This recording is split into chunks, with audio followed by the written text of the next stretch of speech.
It's really a pleasure to see so many faces in our university. My name is Mike. I'm a medical student here. And this is my friends who are with me, And first thing I want to do to start is just thank the University of Rochester for helping host this event, helping us with the room, and of course the League of Women Voters, without which this event never would have happened. I'd be remiss if I didn't thank the 4 candidates to my right over here. They were all very generous with their time tonight, and I hope you're very generous with the questions you'll be giving them later. In this great debate we get to engage in tonight. So I was given 3 important jobs. The first one is bathrooms. Where are they? How do you find them? So this may surprise you. As we're a hospital, they're kind of everywhere, but the closest ones are through this door. And keep going. On the right, you'll see Finger Lakes Coffee. And on the left, you'll see a bathroom. Same thing on that floor. On the right, you'll walk down the hallway. And on the left, you'll see the bathroom. You can't miss it. The second thing is cell phones. Some of you have really cool ringtones, and I'd love to hear about them, just not during the show. So if you can turn your phones all the way down on vibrate, just off completely, that'd be excellent. But before you turn them off, Rolf is going to tell you about a feature we're having for collecting questions in just a moment. So at least put them on silent, maybe keep them on. And the last thing is emergency exits. So they're up to your right, up to your left, down to your right, down to your left. Go anywhere you want to get out of the building, just don't go back in the middle. That's the only place there's not an exit, okay? And without further ado, I'd like to introduce Rohit, who's going to tell you a little bit about the questions.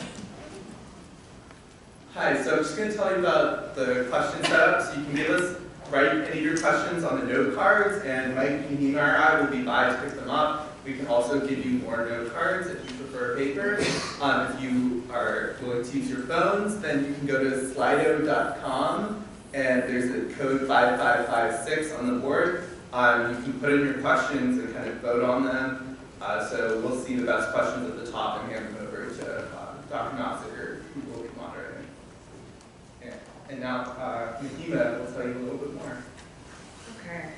So the last thing we have before we start introducing the people that will introduce the other people who will introduce the candidates. So studies have shown that poverty, hunger, housing, and race have a profound effect on health. In fact, that's why many of us at the University of Rochester chose to attend this particular medical school, as it has a large emphasis on a more holistic approach to health. A society cannot be healthy so long as poverty rates remain sky high and racial disparities exist to the extent that they do. Because of time constraints, most of our questions will explicitly focus on health. If any of the candidates would like information on the relationship between psychosocial factors and health, we'll be glad to provide it. But as a medical institution, we would like to focus on health and take into account the fact that there are many different things that play a factor into our health as well. And without further ado, I'd like to introduce Mary, who's the Communications Director for the League of Women Voters. Thank you. Good evening. I'm Mary Huson-Callan, Communications Director for the League of Women Voters of the Rochester metropolitan area. On behalf of the League and our co-sponsor, the medical students here at the School of Medicine and Dentistry and the University of Rochester, I'd like to welcome you and also welcome the candidates. We'll be focusing on New York State Senate Districts 55 and 56. Parenthetically, candidates for District 61 were invited but had previous commitments that precluded them from participating. The League of Women Voters is a nonpartisan political organization which encourages the informed and active participation of citizens in their government. We influence public policy through education and advocacy, and we focus significant effort on registering new voters and encouraging them to learn about candidates and issues and then get out and vote. If you're not registered, we would be glad to register tonight, and although it is late for the November 6th election, it's early for next year. By the way, the League of Women Voters is not limited to women. We invite men to join us in making democracy work for all. Our distinguished moderator this evening is Dr. Ann Nossiger. She's Associate Professor of Family Medicine here at the University of Rochester School of Medicine and Dentistry. She received her undergraduate degree from the University of Notre Dame and an MD from Indiana University School of Medicine, followed by family medicine residency and 2 years as chief resident at Highland Hospital here in Rochester. Dr. Nossiger is a practicing family physician and with clinical interests in women's health and general primary care for underserved families in the city of Rochester. She serves as faculty advisor for students and residents and preceptor for U of R Well, Rochester's student-run free health clinic, and enjoys mentoring students, residents interested in primary care and medical education. She directs the medical school's primary care clerkship for first and second year medical students. Dr. Nofziger has particular interest in clinical skills development, professional identity formation, and professionalism among medical students and practicing physicians. She has chaired the Medical Faculty Council and the medical school's instruction committees, and was a longtime member of the medical school's admissions committee. She currently serves as secretary of the Faculty Senate Executive Committee, and she has worked on university-wide initiatives related to diversity, vision, and values, and medical faculty professionalism. We are so proud to be working with the medical students here at the U of R. And without further ado, please join me in welcoming Dr. Ann Nofziger.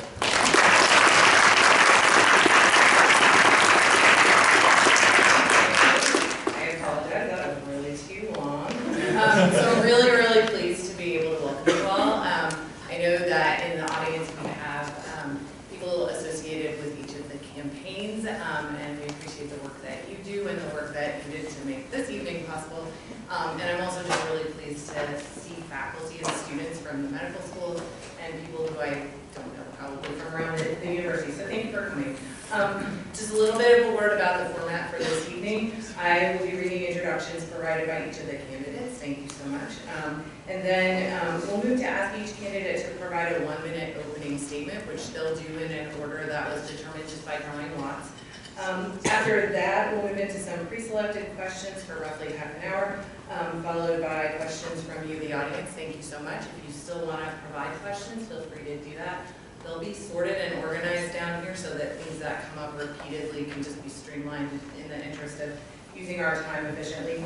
We do plan to end as publicized at 7:30 out of respect for your time, but I suspect that if you have additional questions or conversation, you'd be welcome to engage with people down here afterward. And so without further ado, starting from Senator Robach on my right, I'm going to just read a brief introduction of each candidate and we'll move along after that. Senator Joseph Robach is a New York State Senate representative for the 56th Senatorial District, which encompasses the towns of Brighton, Clarkson, Gates, Greece, Hamlin, Parma, and parts of the city of Rochester, including Charlotte, historic Maplewood, and the University of Rochester. Before his election to the Senate, Robach served as an assemblyman for 11 years, filling the seat vacated by the unfortunate passing of his father, Roger Robach. A graduate of Aquinas Institute and the State University of New York College at Rockport, where he received his Bachelor of Science and Master of Public Administration degrees, Senator Robach has been a lifelong resident of the Rochester area. Throughout his tenure, he has earned a reputation for being an accessible, community-oriented legislator and an outspoken advocate for Greater Rochester. So thank you for coming, welcome. To Senator Robach's right, Senator Rich Bunkie was elected to represent New York State's 55th District in 2014. He chairs the Senate Committee on Cultural Affairs, Tourism, Parks and Recreation, and serves as Vice Chair of the Committee on Science, Technology, Innovation, and Entrepreneurship, in addition to serving on committees on aging, on agriculture, on cities, on commerce, economic development and small business, on environmental conservation, on consumer protection, and on higher education. A little bit busy. Rich worked on air at News 10 NBC Rochester for over 40 years until his retirement in 2012. He's devoted his time and energy to many charitable causes, including Golisano Children's Hospital. He's a graduate of Adelphi University, where he played quarterback and earned a degree in business. Welcome, thank you. And to Senator Bunkie's right, Jen Lunsford is the Democratic candidate for New York's 55th District. Jen is a working mom, a local activist, and an award-winning attorney. As a law student, Jen had a healthcare law focus and served as the note editor on the American Journal of Law and Medicine. She went on to represent local doctors and hospitals, including URMC, before turning her attention to serving injured and disabled workers. Jen believes that the foundation for building a stronger community starts with healthy communities, and that healthier communities come from strong healthcare systems like URMC. Jen currently works at Cedar and Shortino and lives in Penfield. And last but not least, Jeremy Cooney is a candidate for New York City 6th Senate District. Born in an Indian orphanage, Jeremy was adopted by a courageous single mother and grew up in the city of Rochester, part of the 56th Senate District, where he later graduated from city school. If elected, he will be the first Indian American elected to the New York State Legislature. Jeremy has devoted his career to serving our community, both as a lawyer and a citizen. He has worked at all levels of government, including serving as an aide to the late U.S. Congresswoman Louise Slaughter, working for 2 New York governors, and serving as the first chief of staff to Rochester Mayor Lovely Warren. Welcome, Jeremy. So, with that, I'm going to stop talking for a minute and ask our candidates to provide a 1-minute opening statement. I don't want to introduce Judy yet, but she's our illustrious timekeeper up here. So I'm impressed if anyone can speak for only 1 minute. Here you go. Senator Robach. 1 minute's tough. But thank you for having this forum. What I would just say before we get to the questions is, it's very easy to say things. Sometimes it's hard to do them. And I'm a believer, if you're going to talk the talk, walk the walk. And what I think uniquely qualifies me for this job, and why I've been able to have it for so long, is a different kind of relationship with the entire district. Whether it's black, white, Latino, urban, suburban, rural. I've not only attended events, I've gone to people's homes. I see things from a very different lens, and that's allowed me to do different things or really get the pulse of this community. And people tell me they appreciate that. We're at a time where a lot of people promise a lot and deliver little. I've done the opposite. And so I can really come here and say, I believe I've earned the right to keep this job, and I've been about performance, not promises, results, not rhetoric, with every part of this very diverse district. Thank you, and thank you for your time. Good job, you're right in the minute there. That's unbelievable. I'm going to try, it's hard for me. Everybody, I want to thank the League of Women Voters and URMC for hosting us. I want to thank Jen and Jeremy for being here, and Joe. You know, it's hard to run for office. It's 24/7. People say unkind things about you. They say inaccurate things about you sometimes. Your family is put out there, and it's difficult. But I do it because I love my community. I love where I live. I love this district. It is wildly diverse. I represent some of the poorest people in our community. I represent some of the wealthiest in our community. I represent farming and a university and a couple of hospitals. And it's really good. And I do it because of Joy Getnick, who asked me to change a law that would help her with child health care. I do it because of Sam and Becky Colombo, who lost their daughter to a drug overdose. And now I serve on the task force on heroin and opioid addiction. I do it because I love my community. I want to continue to do it because we have issues here. We're trying to move the ball forward. And I think I've been very successful in the 4 years that I've been here in being able to do that. So thanks very much for all of you for being here and for your questions tonight. Thank you. I generally don't use notes, but if you need a minute, I gotta use notes. Good evening. Thank you so much to the University of Rochester, to the League of Women Voters for hosting us tonight, and thank you to everyone who showed up here. My name is Jen Lunsford, and I'm running for State Senate. Ensuring that our healthcare system works for everyone has been a driving passion in my life. I've spent most of my career fighting for sick and disabled people, so I've seen firsthand the physical, the emotional, and the financial cost of illness and injuries on our families. I've also seen how the administrative burdens on providers consume valuable resources and can be a burden on the delivery of patient care as well. That's why a healthcare system is so important to our communities. Here in Rochester, healthcare is a major driver of our economy, and it's a leading employer for our people. I'm committed to ensuring that everyone has access to quality healthcare, and that our doctors and hospitals have the resources they need to provide excellent service, but also to blaze new trails to make sure that we're a leader in medical innovation. As your state senator, I'll be a passionate voice for the people of this district, and I will work to make sure that our region is a leader in healthcare, the practice of medicine, and the model of excellence that all can follow. Thank you. Good evening. I'm Jeremy Cooney. I'm the Democratic candidate for the New York State Senate in the 56th District. And I want to thank the League of Women Voters for inviting us here tonight. I also want to thank my better half who's here on clinical faculty at the University of Rochester and is on call tonight. So if you need a urologist, let us know. Healthcare is important in this country. tell you about how I experienced the healthcare system in New York. I moved back to Rochester to take care of that courageous mom who adopted me from India. She was suffering from Alzheimer's and cancer, and the healthcare system failed my family. It was too confusing and expensive, and it just isn't the way that we need to treat families in New York. We can do better. I believe in universal health care. I believe in passing the New York Health Act. We're just one vote away from doing that, and the Senate Republicans have continued to block that progress. So after 25 years, I believe it's time for a change, to think differently about health care in New York, and to do better. Thank you. Thank you. That was impressive work in a minute. Well done, guys. Okay, so we're going to start with money, and Senator Monkey is going to go first because we're rotating the order. So the question, which I'm sure you all anticipated, with this deductibles and premiums rising every year, what approaches do you propose to make healthcare more affordable for New Yorkers?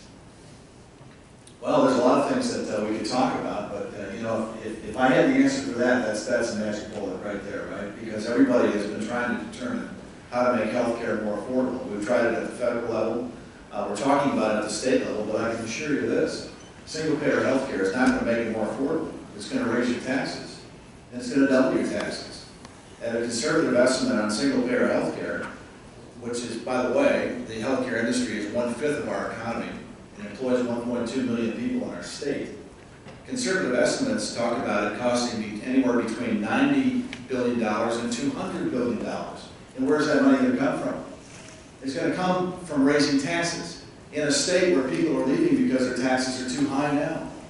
That is simply not the way to go, number one. Number two, federal waivers would be required in order for New York State to be able to do that, and I don't believe that the federal government is going to let New York State take over Medicaid and Medicare and all the other aspects of this, you know, if we go that route.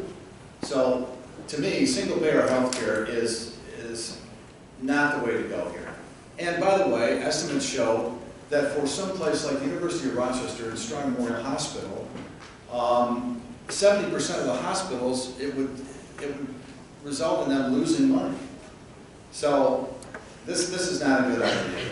I think we all need to get our arms around this. That includes insurance companies, that includes hospitals, doctors, everybody. Come together, let's figure out how we can reduce costs. But single-payer health is not the way to go. The format I should have mentioned. So the initial response will be a minute and 30 seconds, and subsequent response is 1 minute. Is that correct? Okay. Go ahead, sorry.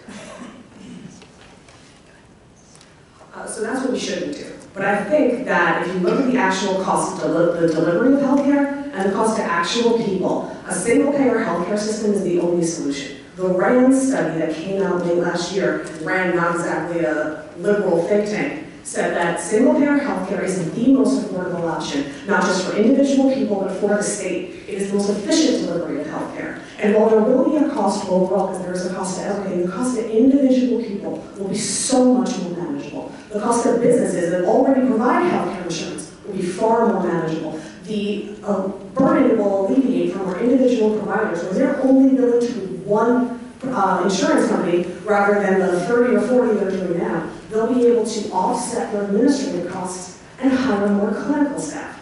The overall benefit of the single-payer system so outweighs the burden that the initial startup costs will cause, it makes it an absolute no-brainer. I support the New York Health Act, which is also the single-payer form of health insurance, for the reasons in the study that Jen just mentioned. 2 weeks ago, I was getting my teeth cleaned, and I was having an awkward conversation you have with your dental hygienist. And she says to me, I'm doing everything right. I have a job, my husband has a job, we have 3 kids that we're raising in Gates, but we can't afford the healthcare premium. We can't afford to save money for college for our kids. We can't do that because healthcare costs are on the rise.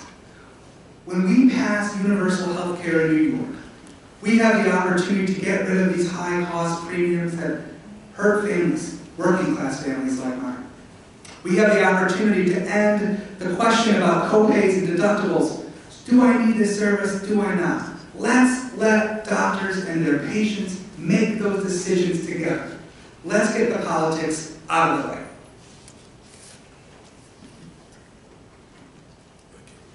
I think the question was, what would you do, or what have you done, I think, is very relevant here. So in New York, just so you know, we always want to make things better.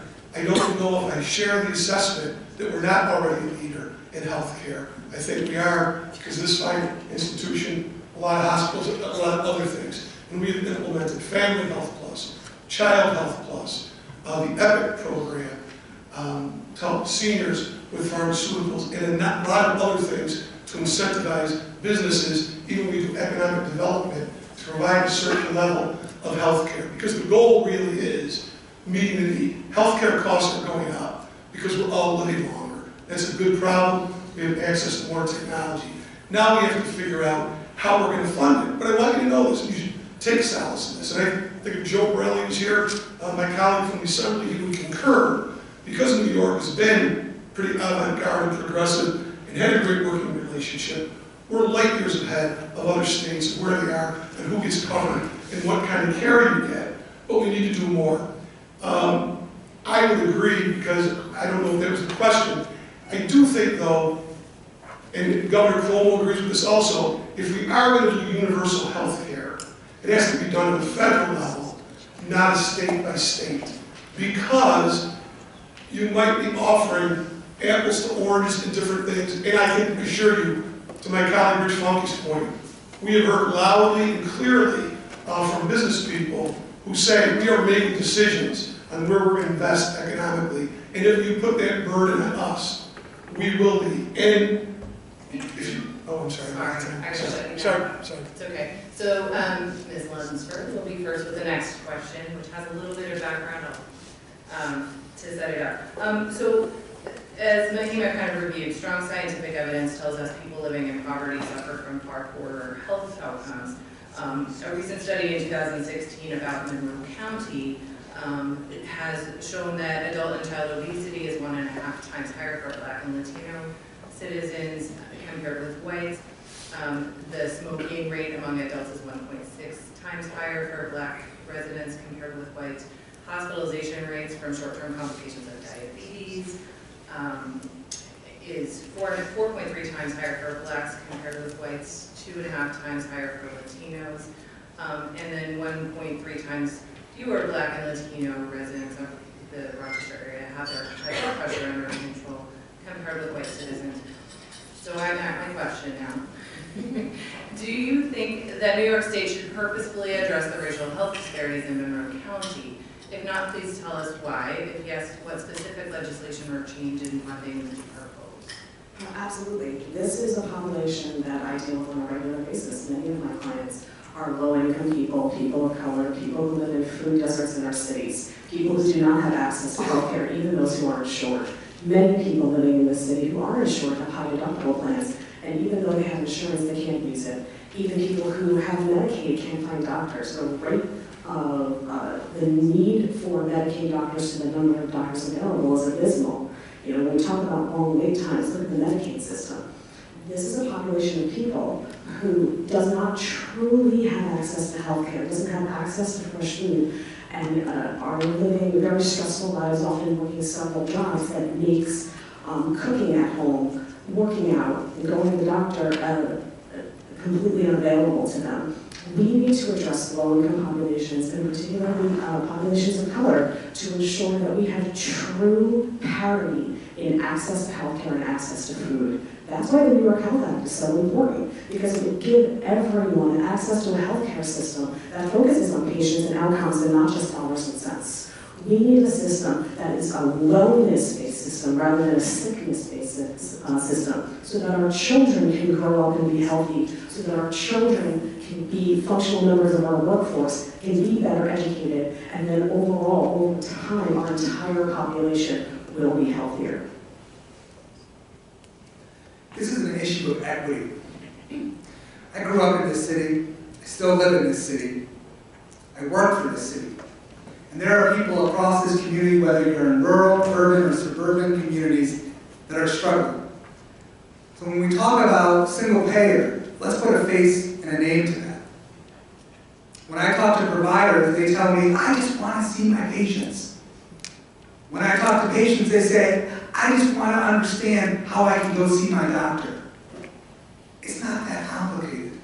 I know it's expensive, but if you believe that healthcare is a right in this country, which I do, then it's the right thing to do to make changes in our healthcare insurance system to provide access to affordable and quality care.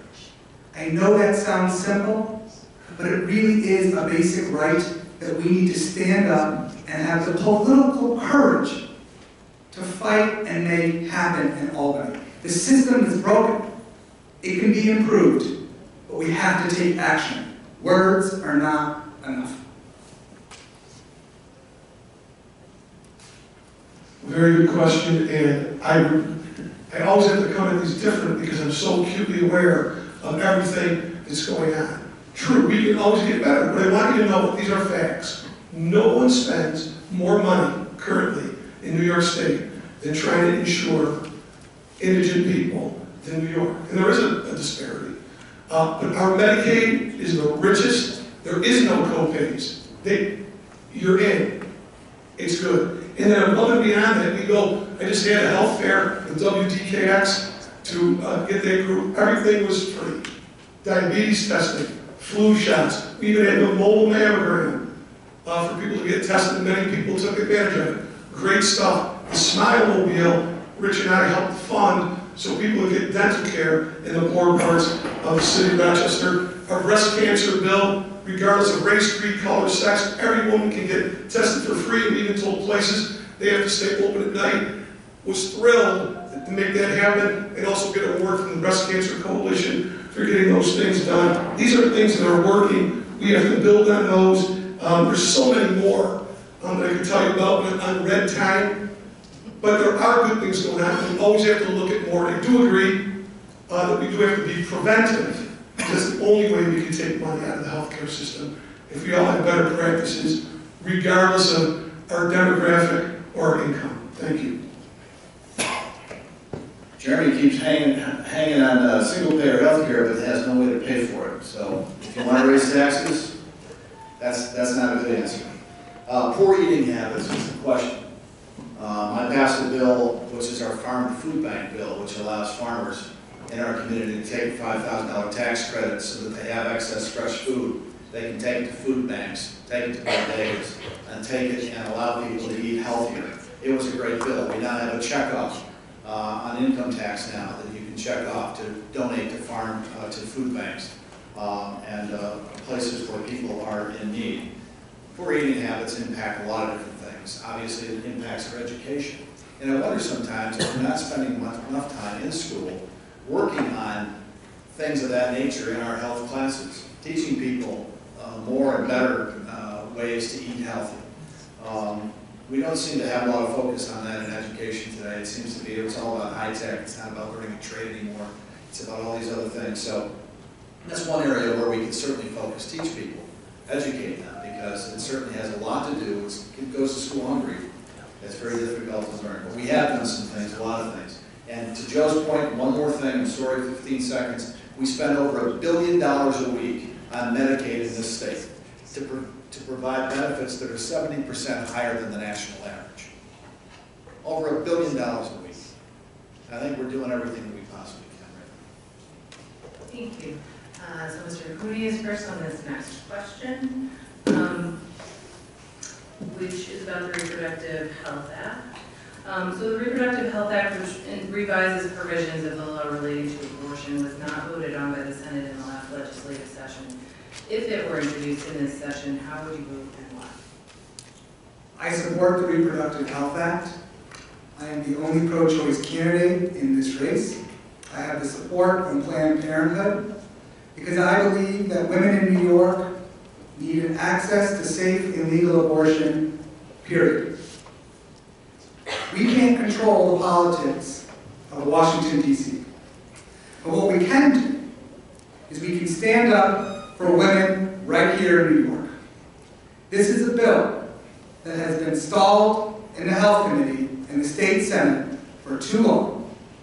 We are just one vote away from finally ensuring women have equal rights in this state.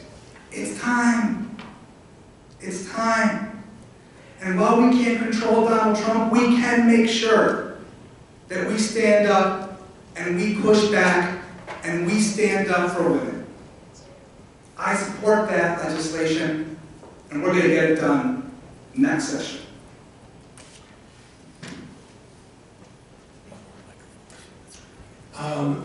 I don't know if we're one vote away from anything, nor does my opponent, but what I will tell you is, this is an important issue.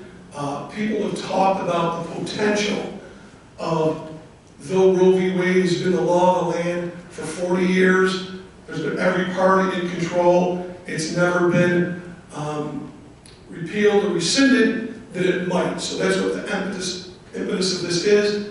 I would vote and support. I understand why people want to codify Roe v. Wade.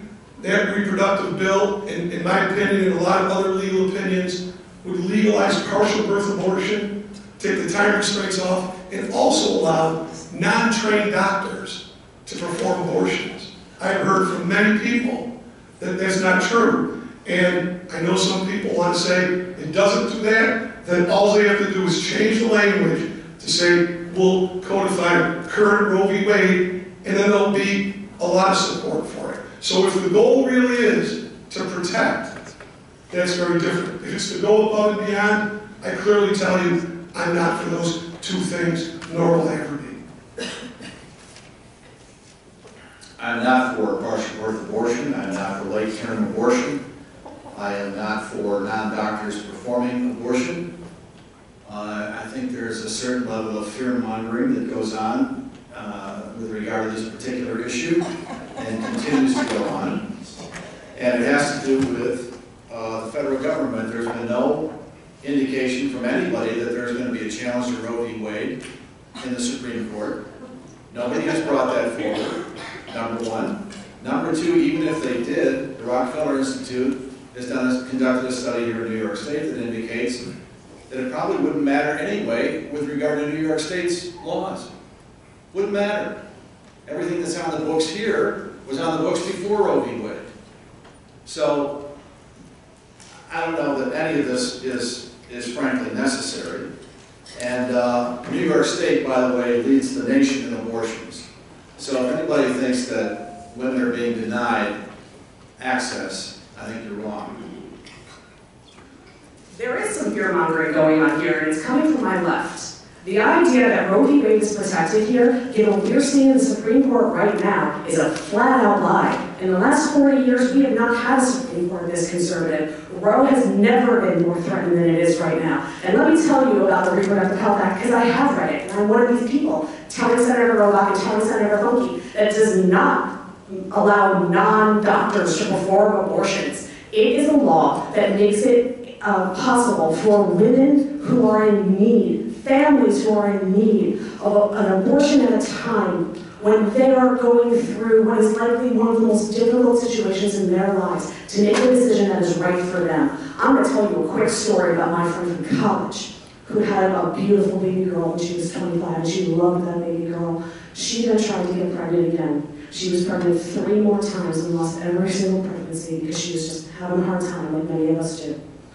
The 3rd time she was pregnant, she found out in her 20th week that her fetus had died of just a terrible fetal abnormality. Her kidneys were shutting down, and she was going to have to go on dialysis. Her doctors in Oneonta told her they couldn't help her. She had to be ambulanced 2 hours away to get the medical treatment that she needed, and that was 10 years ago. Don't tell me that New York protects women now, because it does not. Thank you. All right, so Senator Robach is first on the next question, which is about the opioid epidemic. Tell us your thoughts. How should the state of New York address the opioid crisis? Absolutely. So I had the privilege of sitting on the first opioid task force. We had 18 hearings. First time we ever had a hearing on an Indian reservation, went all across the state, and it was amazing. And I would just say, I don't know everybody's skill set or what they follow, but The heroin epidemic came from not more people using per se, well, maybe more people using, but the heroin was out, there was 50% heroin, and a lot of it cut with fentanyl, very deadly, very addicting. The state, this is what I have to say, we've been very, very aggressive on. Since that task force has come, you now do not have to fail short-term treatment. You can go right to long-term treatment to get treated. We've created drop-in centers.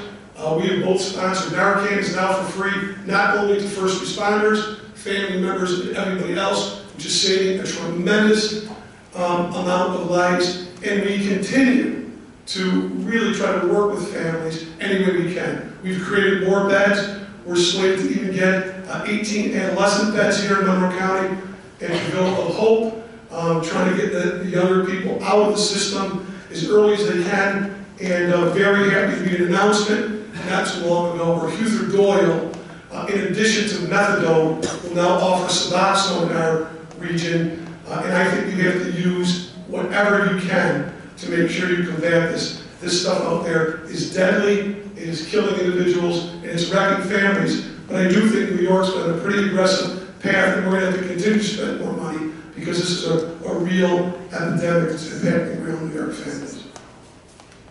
First of all, I have to drop the stigma attached to it because it is the kid next door. It's the kid who's got any injury while he's wrestling or something like that. It's hooked on oxygen. We've passed laws in the state to reduce the number of, in a prescription-based formula, the number of pills that you can get in one batch. Somebody who has their wisdom teeth out should not be getting a 90-day supply of OxyContin.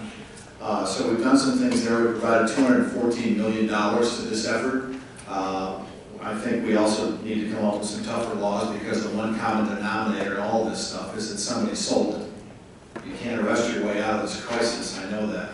But if somebody sold something to somebody and causes their death, then I think we have to take a very close look at creating a tougher law. That's one thing. And the other part of the opioids is the synthetic drugs that are out there now, like flacco. All this stuff needs to be outlawed. And we have done a very good job of being able to do that. And the other thing that I know for sure is that if somebody wants to take that step forward and get help, you need to have a bed available now. Not 2 days from now, not 3 days from now, now. And the more we can do on a state level, there's got to be vacant buildings around. There has to be something that we can do to create more beds because that's the way we're going to get them the help they need at the very moment that they need it. This is an issue that's close to me because my father had opioid addiction problems, and many of my clients have as well. I've lost clients who developed an opioid addiction while treating for the injury that I represented them for. And it breaks my heart that we don't have enough resources in the state. You know, earlier, Senator Robach was talking, and both Senator Wilkie, about how much we spend in Medicaid in the state. And Medicaid pays for a lot of our opioid treatment beds. If we want to expand opioid treatment here, and I agree that people need a bed today. When they call and they want help, we need to help them immediately. We are spending money inefficiently. We don't have a large enough revenue stream to pay for the amount of treatment that people need. We need to find a more efficient way to deliver healthcare services, to spend our money so we're not spending $90 billion a week. We need a single payer system that rolls in opioid treatment, and we need to legalize marijuana and use that money to pay for opioid treatment. It's a brand new revenue stream, and it can be quite demanding. 3 weeks ago, I walked up North Clinton Avenue, and I was touring open shooting sites where in broad daylight, individuals in our community were coming from all over Monroe County to shoot up behind dumpsters and behind abandoned homes. Their needles were left on the ground. And this happened right before my eyes. This is an addiction. No one's shooting up to get high. This is an addiction that needs to be treated clinically and medically. When I speak to physicians, they say, let doctors be doctors. Let us treat these as patients who are looking for Suboxone or other things to do to be cured. Narcan is after the fact. When a car pulls up on Central Avenue and there's someone ODing in the passenger seat, it's too late. An order for us to get serious about this, we don't need another task force. We need action that gets to the root cause. So Senator Funky, we'll start with this question. Proposed gender legislation prohibits discrimination based on gender identity or expression and includes offenses regarding gender identity or expression under the hate crime statute. Do you support or oppose gender? And There's only one part of gender that I don't support. I think, you know, if they put a bill out that was talking about discrimination in housing or something like that, I think everybody's all aboard. And second of all, I think the governor's executive order has taken care of most of the issues with regard to gender and sexual identity anyway in the state of New York. You know, I'll just say from my opinion, I believe that what you are anatomically is the bathroom that you use until you're not. And that's the issue that I have with this bill. Yet, you know, people can't get past, you know, the one point. And we do this, there's so many pieces of legislation that we deal with in that regard, because there's 1% of a bill that you don't agree with, 100% of it doesn't get moved. Yet there's no compromise, there's no debate, it's 100% one way or the other, and that's how people tend to act in Albany. Let's move forward with this. All God's children. I don't believe in discriminating against anybody, but let's figure this thing out. And I think the governor has, you know, has already done the right thing. Like I said, executive order has taken care of this issue for the most part, anyway. Well, I think what we've seen in Washington is that executive orders can be rescinded at a whim. You know, when I was in law school in Massachusetts, I worked as part of the Mass Transit Alliance to pass a law very similar to agenda in Massachusetts. And there has been a major effort to try to roll that law back, and they can't because it's a law. And the legislature is protecting it. If a similar issue arose here in New York, an executive order could be flipped by a governor who disagreed with it. And gender is about more than non-discrimination. It's about basic dignity. It's about treating people with respect. It's about people feeling safe in public. It's about ensuring that here in New York, we're protecting people when Washington isn't.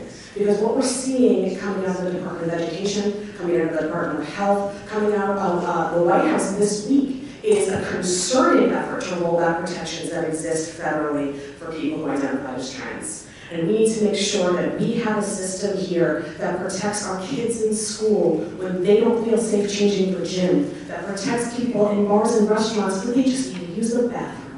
We need to treat people like people. Yes, I would pass gender because it's the right thing to do, and I'm tired of answering this question because this legislation has been blocked year after year after year by the Senate Republicans. You want progress? Vote for progress. The Democrats have had only control of the Senate chamber 3 times since World War II. It's time to make New York a blue state. You want to pass gender? Or want to vote away from doing that? I know they can laugh and disagree on the other side of this table, but that's how progress is made. Elect the people who are going to vote for rights for everyone in New York. It's that simple. We are all New Yorkers. We all deserve protections under the law, and I will make sure we do that when I'm elected in November. Now back to reality. Interestingly enough, my colleague is right. The Democrats were in control in 9-10 and did none of the bills that they're all running on, even though they were all on their platform. What they did was raise taxes and fees, $14 billion on a lot of things that we do up here in upstate New York, like agriculture, energy, wastewater management, and managed to take money out of Rochester, the poorest city, for daycare and other things like that. But on this bill, let me say, I will take a look at any bill there is. We did bias-related crime. I do agree with Senator Funky. We've addressed a lot of these things that people already currently can't discriminate against. And if there was something that would codify those things in housing, workplace, without, I think we could take the controversy out of it. It's been the credo of New York forever to have that. I think we could get that bill done rather than try and always hold out for this way or no way. That's why, like conference committees, you could go and debate these things publicly and get a little more input from the public.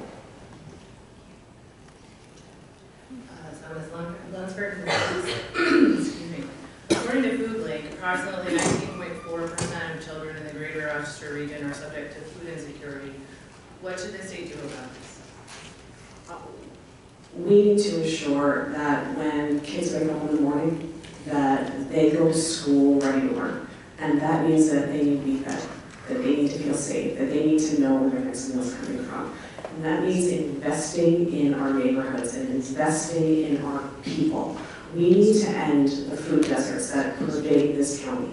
And not even this county, Ontario County as well. People talk a lot about urban food deserts, but the same issues exist in rural areas. Our transit system is so poor here that people can't access nearby supermarkets even when only a few miles away. If you're in rural Ontario County and you live 15 miles from the nearest supermarket, there's no means for you to get there. We need to figure out a way to tie our communities together to provide greater access, not just to any food, but to nutritious food. I believe in providing a system that supports people, that supports children, and creates incentives for our families to eat healthily and ensure that our children are best placed to have the best kind of future. This is a question about poverty. It's not just enough to talk about funding this organization or that organization, summer meals or Food Link. These are great organizations doing great work, but if you want to make a difference, and you want to feed hungry mouths, you have to get at the root cause. When I worked at the YMCA, a 9-year-old boy walked in and came to the front desk and said, "I don't have any food, I'm hungry." Think about what that took for that 9-year-old boy to come into the Y and ask for food. This is happening right in our backyard. This isn't happening in Calcutta, India. This is happening in Rochester, New York. We're better than this. So when we talk about poverty, it's not one answer, whether it's transportation or whether it's food stamps or whether it's access. It's about raising the minimum wage. It's about providing opportunities for families to pull themselves out of poverty. You want to feed a family? Give them the opportunity to do better in this state. We can do better at doing that.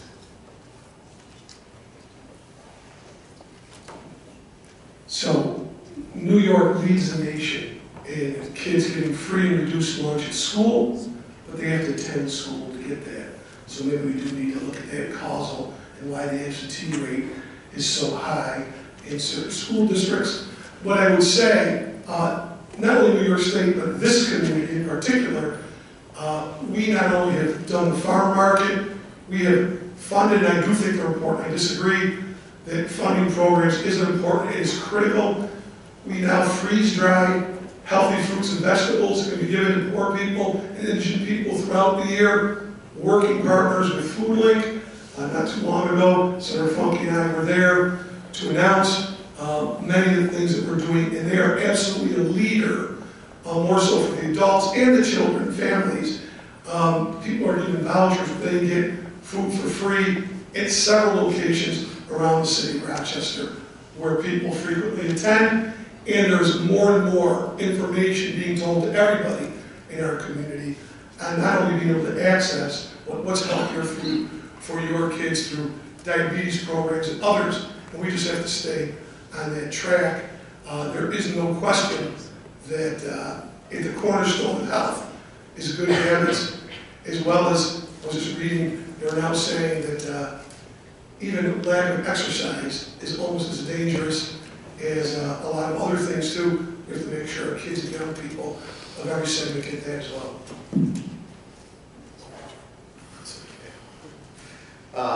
Once again, the best way out of poverty is a good job.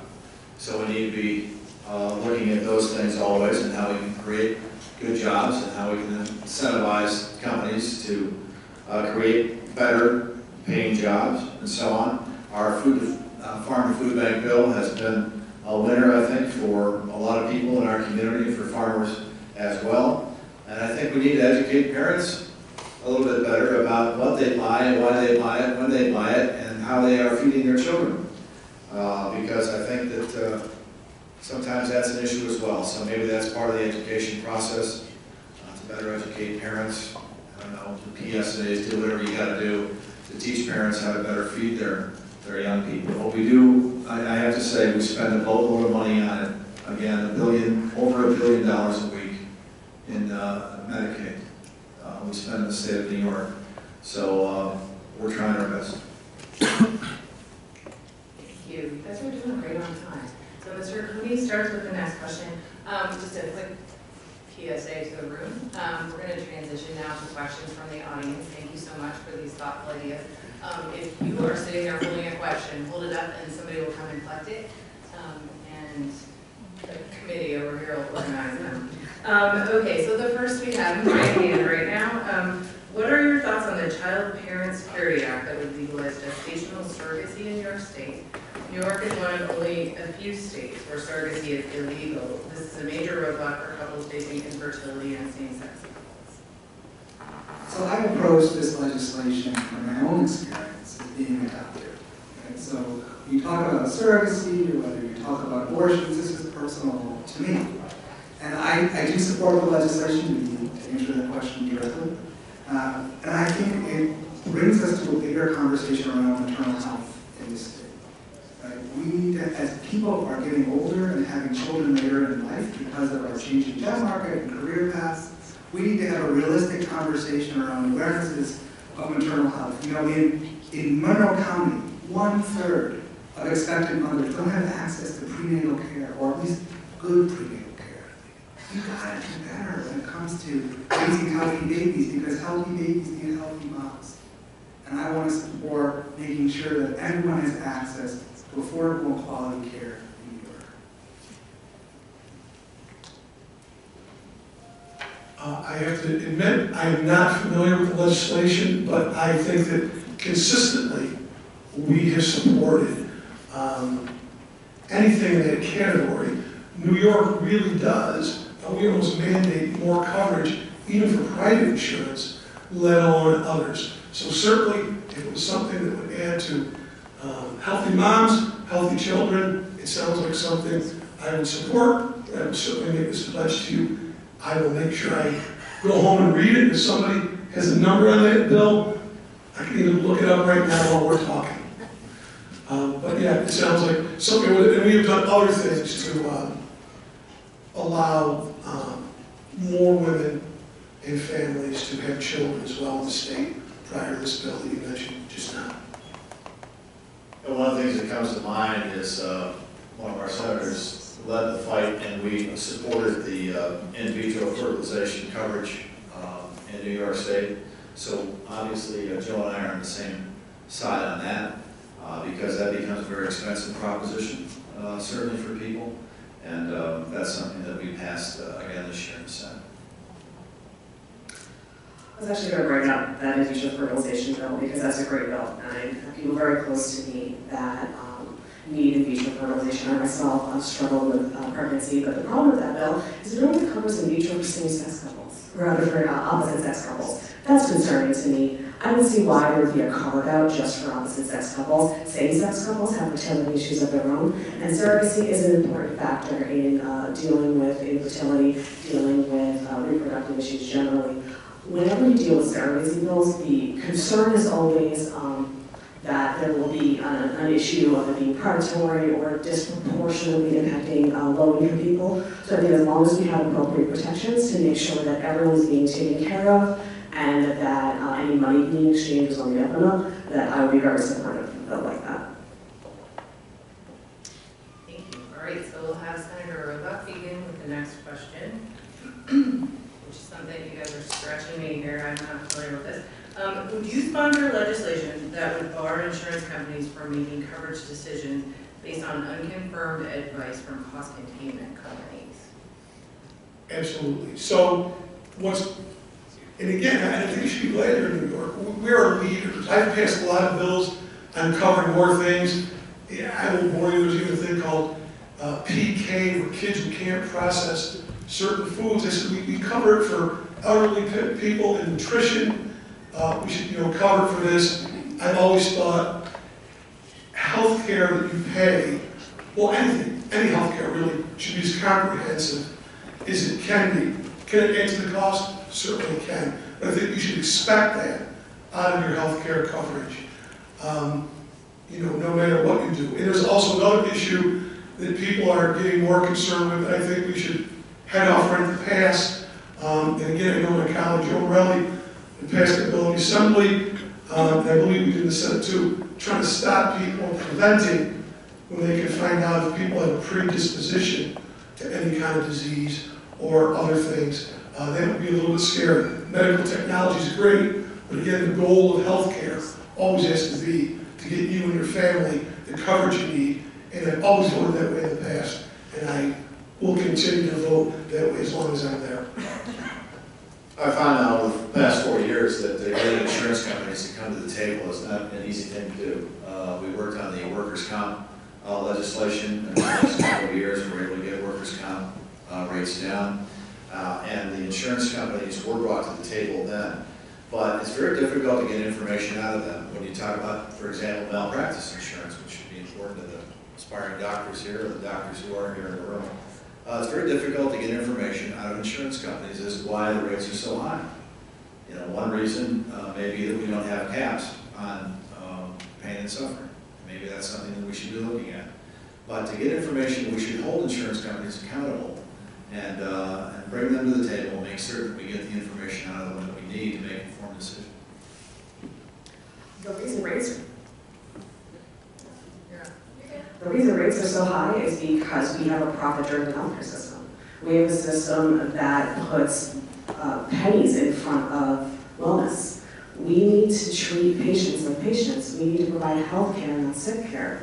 We need a system that rewards outcomes, not rewards profits. And when I work in workers' compensation, when I work in personal injury law, I can tell you that these are not the drivers of our premiums. That's not the issue here. In fact, part of the problem is that sometimes we have too much insurance. I have cases where my clients have comp insurance, no-fault insurance, and a personal employer-based health care plan, and they can't get treatment because too many people are trying to pay at once, or they're all pointing at each other and saying that it's their responsibility. Again, this just seems like a bit of an advertisement for the New York Health Act to streamline our payment system to make the delivery of health care more efficient. We won't have cost containment systems when we pass universal health care in New York. Everyone should have access to affordable and quality care in New York, period. Okay, thank you. Senator Funky. Yeah. You're up. That's Yes, it is. Why is the state Medicaid reimbursement rate higher than the actual cost in New York City, but lower for upstate hospitals and assisted living centers? Why is it higher in New York than here? Everything's higher in New York than here. Next. This is part of the problem. Medicaid reimbursement levels are often below the cost of delivering care. Go try and find yourself a Medicaid dentist. Almost all Medicaid dental services are priced lower than the cost of delivering them. That's why we need a system that creates parity between here and New York City and Long Island and Elmira and Albany. Your healthcare shouldn't be dependent on your zip code.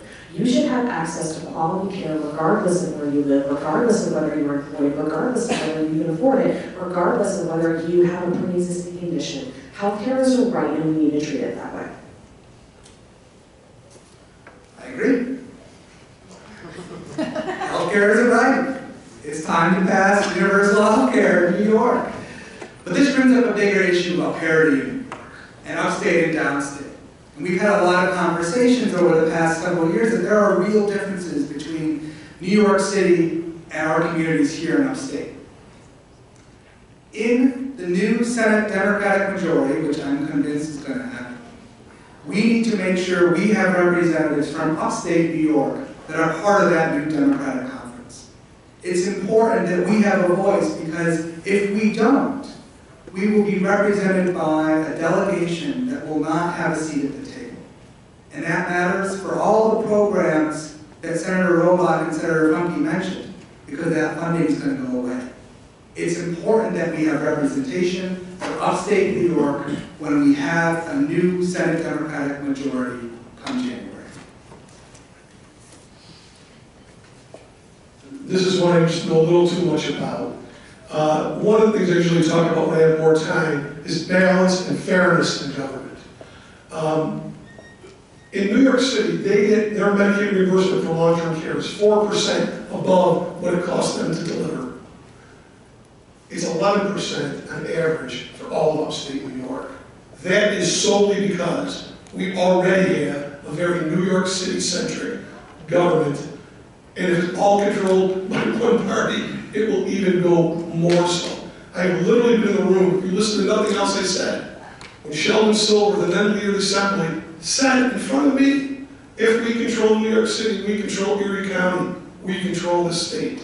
That's what I'm fighting for. My children live here, I love the people here. We need balance, now more than ever. We're not at the federal level, we're at the state level.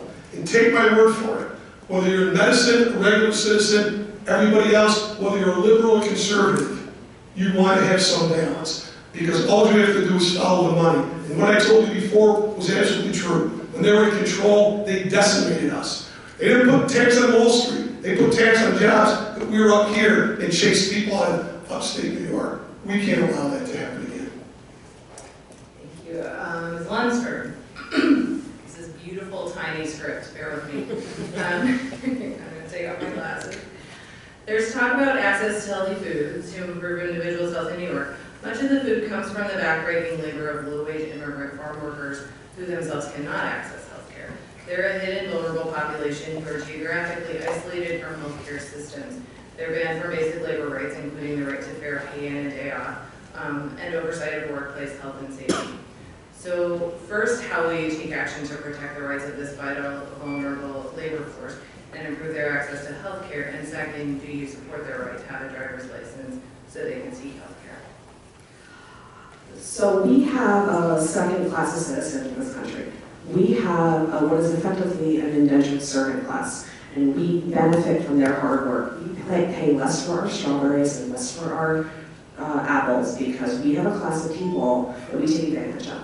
People who come to this country, who are trying their best, who are trying to provide for themselves and for their family. And because of their legal status, we take advantage of them. I believe that every human deserves dignity. I believe that people are people. And I've met farm workers. I've spoken to them. I've worked alongside them. And you want to know what in New York? We provide them with workers' compensation insurance. If you are an undocumented farm worker in New York State, you get comp. Because we believe as a state, and have for many years, that people deserve the access to health care when they're providing a service to us, when they're paying taxes in our system. So I would support the Green Right program. I would support providing basic access to health care because people are people. And we have to stop pretending like they don't exist. We are living in a country that is trying to divide us, that is trying to split us into them and us, and I will not stand for it. I am going to represent every human being in New York State. This is personal to me, as someone who came to this country looking for an opportunity, who was given the privilege of public education, and then given the opportunity now to run for public office in New York. The migrant farm workers who are part of this community deserve health care, they deserve access to driver's licenses. I, like Jen, support Project Greenlight. If health care is a right and education is a right, then we must make sure that all neighbors in New York, not dependent on their country of origin or their skin color, have access to the same opportunities that our kids have. This is the story of America. This is the story of New York. I mentioned before, we can't control the politics of Washington, D.C. But what we can do is stand up for our rights as upstate New Yorkers.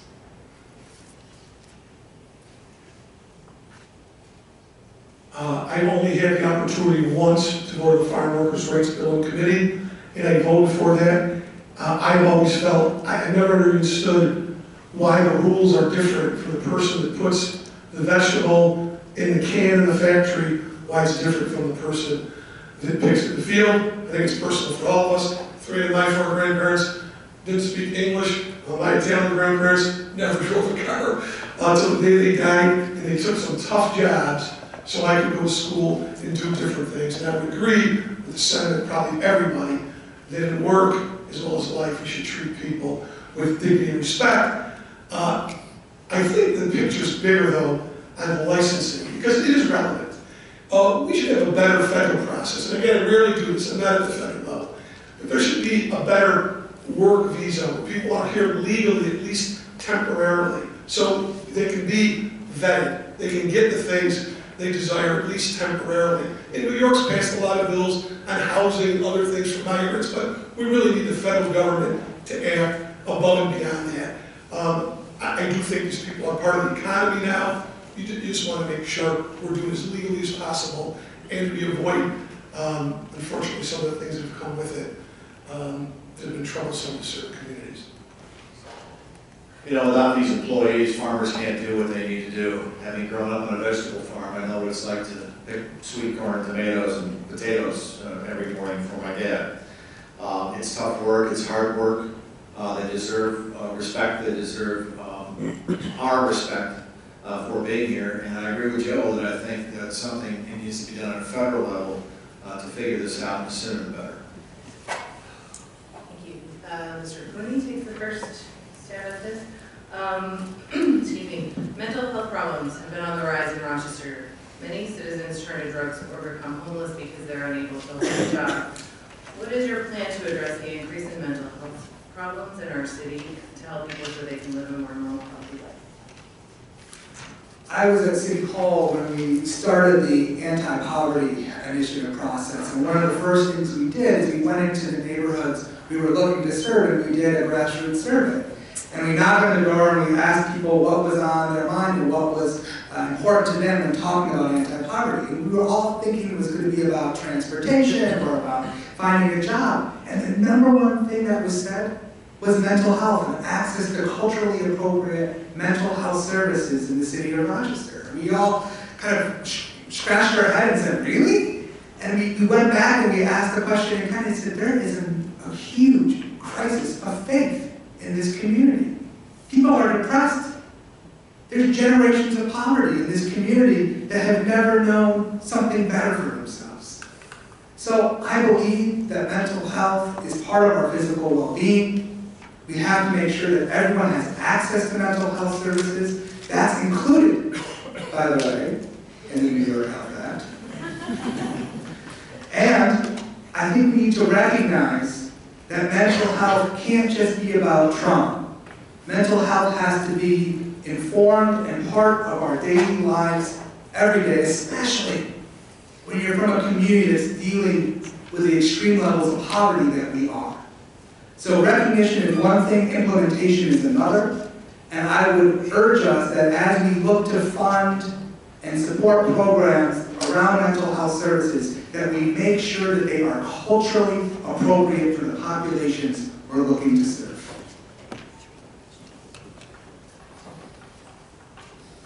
Thank you. This is one where we've done some good things, but we definitely need to do more. But I am proud that East House, which is a leading provider, and now we have mental health housing. We need more, but one of the few places in the country that has that for folks.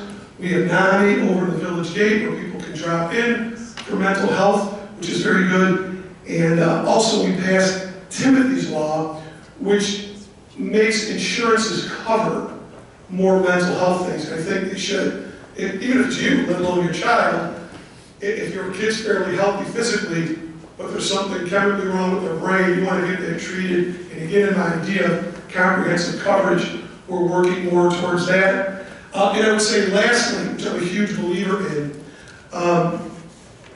given some of these school violence that we've had, we passed a package in the Senate that would put a mental health person in every high school, which I think would be very, very good. There's a cost attached, but I think would be a great preventive measure, not only to head off violence, but keep our kids healthier. As we talked about the disparity, you know, if you come from a low-income family, your parents probably aren't going to take you down to mental health treatment. You're going to need a professional to steer them down that road. Yeah, that's not a small thing. I think that what we were able to do at the state level, it's the first in the nation law actually requiring all elementary, middle, and high schools in New York State to now include mental health programs within the curriculum of physical education and health programs. So that's an important thing for us to do. That's just one of the things that we've been able to do at the state level. To have more facilities available obviously is something as well, but there's so many things that are on the edge right now when it comes to suicide prevention, when it comes to addiction. All of these things are all kind of rolled into one, so we need to take a big second look at what we're doing as a state, as a nation, as a community with regard to mental health issues. Yeah, I think removing the stigma of mental health treatment is an important thing, and it's hard to do. But beginning mental health treatment as just part of overall wellness at a young age can help do that. Making sure that our kids understand that if you are feeling bad, if you are feeling sad, that's okay. And it's just like having a cold, and maybe you have to go to the doctor. Rolling that into our very progressive school mental health program could go a long way to building a future that makes mental health part of overall health. And I think, I'm here at a medical school, I went to law school. The reality of mental health in high-stress professions is something I don't think we talk about enough. Too many doctors, too many lawyers, too many law enforcement officers, people who take care of other people feel like they don't have an outlet and they don't have an avenue to go get the treatment they need out of fear of repercussion or fear of it maybe coming up later and affecting their licensing. So we need to make that more available and safer for people to access. Thank you. Senator Robach. Too many Americans lose their lives to gun violence every day. You referenced it. It's a public health epidemic. Extreme risk protection order passes the Assembly and is held in committee. What will you do to make this pass? I have to say this. So we had this at another forum.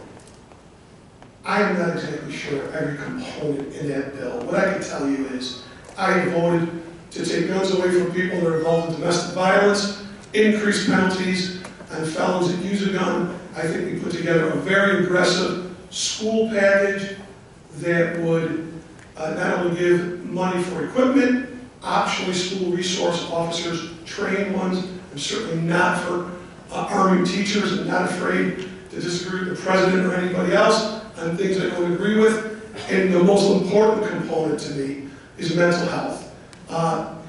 No rational person shoots people they don't know. It's a different issue. And I think there's no reason for it, but the only way you're going to stem that is getting that person into some kind of treatment modality or medication, depending on what their issue is, before they get to that level.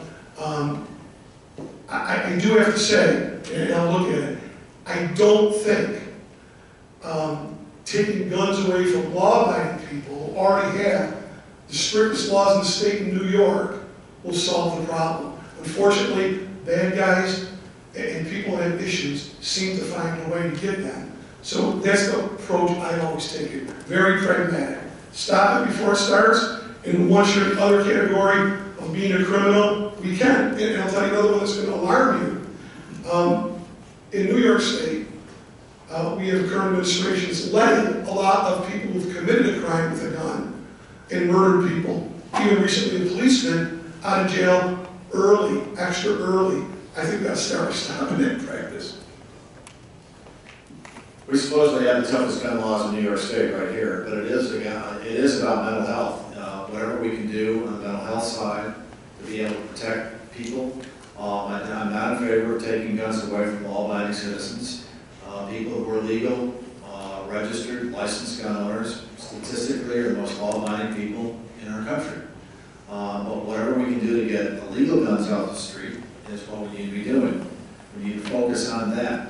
How do they get them? Where are they coming from? What can law enforcement do about it? So that's where we are right now with that. Thanks. what the educator senators and what extreme risk protection orders do. Extreme risk protection orders provide people who have a credible threat against them with an avenue to go to the police and say, this person is threatening to harm me. And the police can make an investigation in a timely manner and say, I think we need to confiscate your weapons while we assess whether this threat is real. It is a very short time period. It is 6 to 10 days, and it can save lives. As Senator Rogoff said, we need to stop it before it starts. That's what extreme risk protection orders do. Right now, if a woman feels threatened by her spouse, and she calls the police and says, my husband has a gun, he threatened to kill me, the police can't do anything about that. They have to wait until he hurts her. Extreme risk protection orders provide us with an avenue to assess the mental health risk, to assess the threat, and to provide people who could be potentially the victim of a crime with an avenue to prevent the harm that is posed to them. I support the extreme risk protection orders. 3 weeks ago, I attended a rally on the anniversary of that tragic shooting right here in Rochester at the Boys and Girls Club. And I talked to Ms. Johnson, who lost her son to gun violence, and she looked at me and she said, what are you going to do about it? All these politicians talk about helping kids and helping families, but they don't do anything. This is a time for political courage in New York. This is a time to pass common sense gun safety legislation. Things like the extreme risk order protections, things like waiting periods, things like child access prevention. We're not going to see progress if we continue to elect folks who are supported by the NRA. That's the truth. If you hear the kids who are marching for their lives, then this is an opportunity to vote for change. Thank you. All right, so we have reached the time in our evening when we are supposed to go to closing statements. Can you believe how quickly that happened? I'm going to read you a final question because it's interesting in case you want to address it in your closing statement. We'll start with Senator Honkey for this. And why don't we do 2 minutes for closing statements since we're just like, you don't have time for another full question? Okay, I'm just taking my moderator's prerogative. So this question is, what question do you have for this room full of doctors and medical students about how to best provide healthcare efficiently and equitably? No pressure, I think you can do with that what you like or not. What question would you have for this room filled with doctors and healthcare providers and medical students about how we can best provide healthcare efficiently and equitably? But you're welcome to use 2 whole minutes for your closing statements. Okay. Right. I guess I would ask the hospital, I would ask the insurance companies, I would ask everybody. Everybody asks us, what are we doing about it? I would ask you, what are you doing about it? What are you doing about keeping costs down? What are the insurance companies doing about keeping it down? What is this hospital doing about it? It's not all on the state legislature. It's on all of us to figure out a better way to deliver. What I want to say in my closing statements is just thanks for the opportunity. I've been running on a bipartisan, I'm in a district and I'm in a legislature that requires you to work with the other side. You cannot get a bill passed in New York State as a Republican senator without working with a Democratic assemblyperson. That's the way it is. Balance is critical in the New York State legislature. Why? Because that allows us to drill down deeper into the issues, to be able to look more pragmatically at them, to come up with a better solution.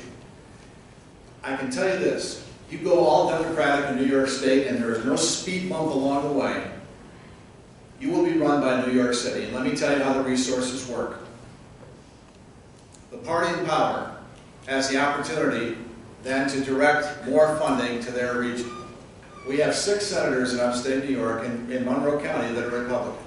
We form a bloc and we have delivered millions and millions of dollars to our region because of that. That's how it works. I can guarantee you that if we lose control of the New York State Senate to the Democrats, whether Jeremy Cooney thinks that he can save the day or not, or Jennifer Lunsford thinks that they can, they will not. They will be completely controlled by Governor Cuomo and by Bill de Blasio. Joe Robach fought like hell to get parity in transportation funding up in our region. Why? Because the Democrats took all that money in 08 and 09 and sent it to the MTA in New York City. Our roads and bridges suffered for all that time period until this man came along and fought like hell to get the money that we deserve here in upstate New York. That's what we're battling for, bringing resources back to our region. And that's why a Republican Senate is so critical. Well, I want to thank the URMC and League of Women Voters for organizing this and for all of you for your questions. I hope that I have demonstrated to you that I have the skills and the experience and the breadth of knowledge to be your voice in Albany. And if I could ask you one question, because I always think this is revealing, if you could wave the magic wand and you could get rid of one problem, one thing standing between you and your patient, I'd like to know what it is. I'm going to be around afterwards. I'd like to hear what your answers are. You know, it is very likely that the state Senate is going to flip with or without me or Jeremy. And then you're going to be left with a block of Republicans in the minority. Because here's the reality of it. The Republican Senate doesn't act as a balancing act. They act as a bottleneck. And that's why we're not starting to vote next week like so many other states. That's why we don't have automatic voter registration. That's why we don't have healthcare reform and gun violence prevention. That's why we don't have the progressive, useful bills coming out of the Assembly, because they just sit and die in the Senate. If there were a debate, if we were having a conversation, I might feel differently, but we don't. These bills go to the Senate and they languish. We need a democratically controlled government to stand up to Washington, because what we're seeing coming out of the White House terrifies me. New York State is big enough and strong enough to act as a balance to that. And I'm here to tell you that I will fight for you, that I will be the voice for you the way I've been the voice for my clients. And one of the realities is if we do flip the Senate, there will only be 2, maybe 3 upstate senators. And that will mean that every single thing downstate Democrats need, they will need to come through us for. You want MTA money, I want RTS money. You want money for Brookhaven Labs, I want money for U of R.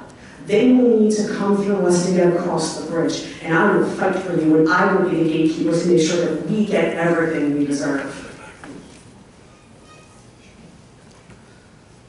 The question I have is, how can we get out of your way? I believe that decisions, medical and health, should be made between a doctor and their patient, not a doctor, a patient, and a politician. So whether you're talking about abortion, or whether you're talking about health insurance, these need to be medical decisions, not political decisions. You know, tonight I've heard a lot from the other side of the table about taxes and keeping costs down. I've heard about lots of organizations and projects that have been funded, but I haven't heard enough about people. I haven't heard enough about patients, and I haven't heard enough about providers. We can't control the politics of Washington, D.C., but we can stand up for our values as New Yorkers. Let's review the record. Senator Robach voted against raising the minimum wage in New York. No, I didn't. Senator Robach voted against the New York Health Act. Senator Robach voted against the Reproductive Health Act. Senator Robach voted against the DREAM Act. These are opportunities for change. We can spin it all we want, but we know that real change will happen when the Democrats finally have an opportunity to pass meaningful legislation that reflects the values of the people of Rochester. That's the truth. So voting could never be more important. This is the most critical election in my lifetime and maybe yours. If you believe in something different, if you believe that actions speak louder than words, then I ask for your vote on November 6th. Thank you. I'm going to alter my remarks a little bit. What you just heard is what should be in government. Untruthful, wanting to win at any cost, saying anything. I've never opposed minimum wage. I voted for it twice. Because it paid Family Leave Act, and there are a lot of things in government we agree on. There's some we don't. And I'm not going to apologize for putting Rochester first, have a political party or leader. I'm going to tell you, maybe some of you don't know the young people. I started out as a Democrat.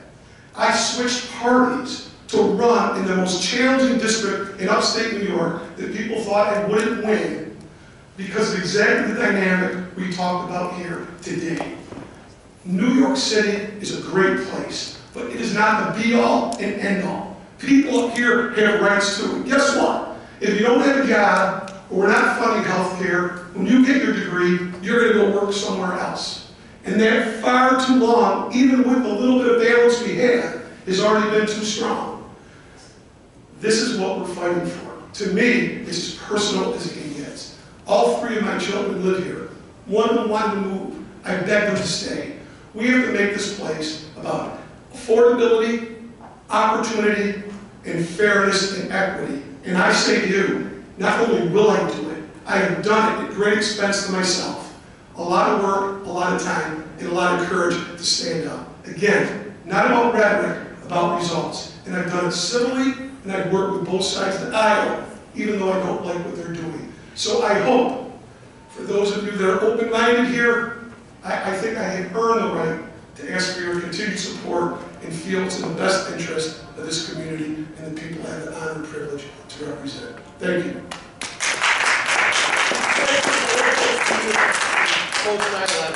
Get over yourself. You get over yourself. Sorry, let's do down. Done? I lost track. Sorry. Yeah. I just want to say, I guess I get the last word, right?